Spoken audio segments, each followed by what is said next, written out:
अस्सलाम वालेकुम class 6 students, कैसे हैं आप सब। क्लास 6 आज आप लोगों ने पोएम कैप्टन मोहम्मद सरवर शहीद का ख़ुलासा लिखना है। ठीक है, इसकी हमने रीडिंग की, इसके वर्ड्स मीनिंग किए, इसके सवाल जवाब किए हैं। ठीक है, इसके सेंटेंसेस भी हमने कर लिए और अब हम इसका ख़ुलासा करेंगे, समरी। ठीक है, तो इसमें समरी में आप लोगों को मैंने पहले भी बता दिया और आपने 2 पोएम की समरी ख़ुद लिखी है, लेकिन ये थोड़ा सा मुश्किल था, इसलिए इसकी समरी मैं आपको ख़ुद जो है वो लिख के दे रही हूँ। ठीक है ना, तो आप लोगों ने क्या करना है, आप लोगों ने नेक्स्ट जहाँ आपने सेंटेंसेस बनाए वहाँ से आगे आपने डेट मेंशन करनी है न्यू, और आपने ये समरी वहाँ पर लिखनी है। ठीक है, तो इसको स्टार्ट करती हूँ मैं। इसकी रीडिंग भी आपको बता देती हूँ। इस नज़म का ख़ुलासा ये है कि 1948 में जब कैप्टन मोहम्मद सरवर शहीद पंजाब रेजिमेंट के 2nd बटालियन में कंपनी कमांडर के ओहदे पर ख़िदमत अंजाम दे रहे थे। ओहदे पर यानी कि पोजीशन उनको दी गई थी। पंजाब रेजिमेंट कहते हैं जो है वो दस्ता, पैदल सिपाहियों का दस्ता। ठीक है ना, उनके अंडर जो थे वो कुछ सिपाही थे जिसके वो कमांडर के ओहदे पर, जिसमें वो जो है वो उनके कैप्टन का जो है वो रोल जो है वो अदा कर रहे थे। ठीक है, इन्हें कश्मीर में ऑपरेशन पर मामूर किया गया यानी कि मुकर्रर किया गया, वहाँ पर उनकी ड्यूटी लगाई थी। 27 जुलाई 1948 को उन्होंने ओडी सेक्टर, ओडी एक मकाम का नाम है कश्मीर में, ठीक है, दुश्मन के अहम फौजी पोजीशन पर हमला किया। ठीक है, हमला किया वहाँ पर जहाँ पर दुश्मन थे। अच्छा, इस हमले में मुजाहिदीन की एक बड़ी तादाद शहीद और ज़ख्मी हुई। मुजाहिदीन, ठीक है, जो आर्मी के, जो पाक आर्मी के बंदे थे वो मुजाहिद थे, जो ठीक, जो ज़ख्मी थे, जो शहीद हो गए थे वो मुजाहिद, और उनकी एक बड़ी तादाद शहीद और ज़ख्मी हुई। लेकिन कैप्टन मोहम्मद सरवर ने पेशकदमी जारी रखी। पेशकदमी यानी कि आगे बढ़ते रहना, यानी वो उससे घबराए नहीं और उन्होंने हिम्मत का और हौसले का मुजाहरा करते हुए वो आगे बढ़ते चले गए और दुश्मन का मुकाबला करते रहे। ठीक है, फिर ये नेक्स्ट है कि जब वो दुश्मन से थोड़े ही फासले पर पहुँचे तो उन्होंने दुश्मन से भारी दस्ती गन जो बम था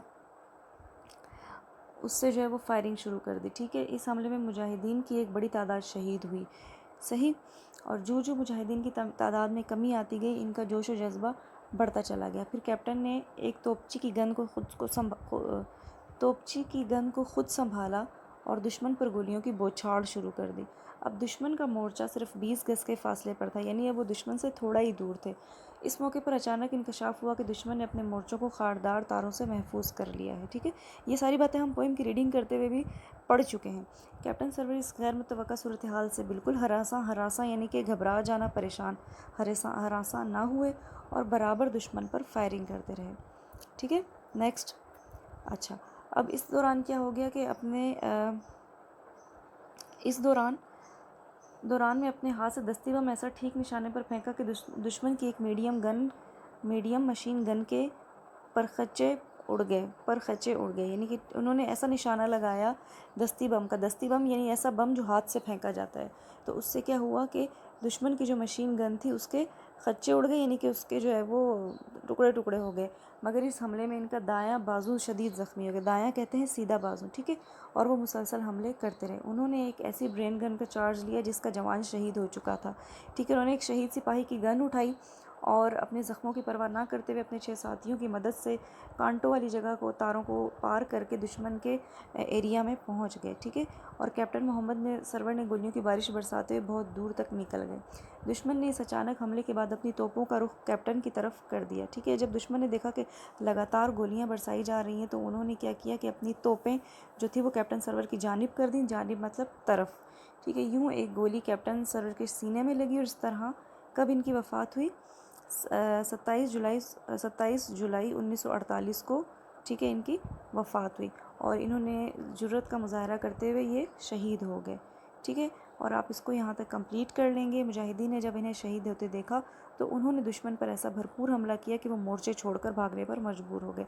जब इनके साथियों ने, कैप्टन सरवर शहीद के साथियों ने जब इन्हें देखा कि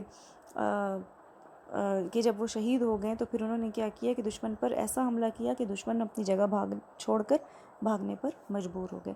ठीक है, तो ये ख़ुलासा है, ये आपने अपनी उर्दू की कॉपीज़ पे लिखना है जहाँ पे आपके सेंटेंसेस कंप्लीट हुए वहाँ पर।